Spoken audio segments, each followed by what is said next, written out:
Audio Jungle.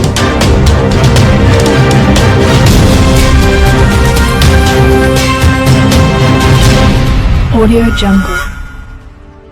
మాజీ మంత్రి Telugu Desam party రాజ్యం నియోజకవర్గం ఎమ్మెల్యే కొండ్రు మురళీమోహన్ మంగళవారం నాడు ఉదయం వంగర మండలం వంగర ఎంపీడీఓ కార్యాలయంలో మొదటిసారి ప్రజా దర్బార్ కార్యక్రమం నిర్వహించారు. మధ్యాహ్నం రేగిడి మండలం ఎంపీడీఓ కార్యాలయంలో నిర్వహించారు. గ్రామ ప్రజలు నేరుగా కలిసి తమ సమస్యలు విన్నవించారు. ఉదయం నుంచి ఈ కార్యక్రమాన్ని పెద్ద ఎత్తున తరలివచ్చారు. అందరి సమస్యలను ఓపికగా విని ఆయా సమస్యల సత్వర పరిష్కారానికి కృషి చేస్తానని కొండ్రు మురళీమోహన్ హామీ ఇచ్చారు. ప్రతి ఒక్కరి విన్నపాలను స్వీకరించి ఆయా సమస్యలను సంబంధిత అధికారులకు పంపి పరిష్కారానికి చొరవ కోరడం ప్రజాప్రభుత్వ పాలనకు నిదర్శనమని అభిప్రాయపడ్డారు. ఎవరూ అధైర్యపడొద్దని, సమస్యలను త్వరితగతిన పరిష్కరించేందుకు చర్యలు తీసుకుంటామన్నారు. స్వీకరించిన వినతి పత్రాలను సంబంధిత అధికారులకు పంపాలని సిబ్బందికి ఆదేశాలు జారీ చేశారు.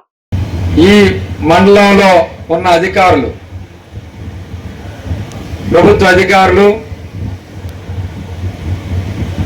ముఖ్యంగా నేను చెప్పదలిచింది ఏమిటంటే 15 సంవత్సరాలుగా ఇక్కడ తెలుగుదేశం క్యాడర్ అంతా కూడా ఇబ్బంది పడుతున్నారు.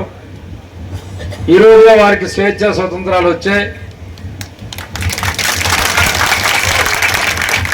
ప్రజాస్వామ్యంలో ప్రజలు నిర్ణయించే వాళ్ళే నాయకులు అవుతారు, ప్రజా నాయకులు, ప్రజా ప్రతినిధులు అవుతారు.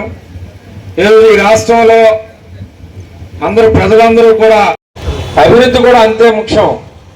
ఈరోజు రాజా వెళ్ళాలంటే మరి రోడ్లు ఏ విధంగా ఉన్నాయో మనకు తెలుసు, అలాగే గ్రామాల్లో ఏ విధంగా ఉన్నాయో తెలుసు. మరి అదే విధంగా ఈసారి కూడా మనం చెయ్యాలంటే అధికారుల అండదండలు కూడా కావాలి. వారు కూడా కష్టపడే తత్వం ఉండాలి. ఈరోజు గత ప్రభుత్వం తీసుకున్న నిర్ణయాల్లో చాలా వరకు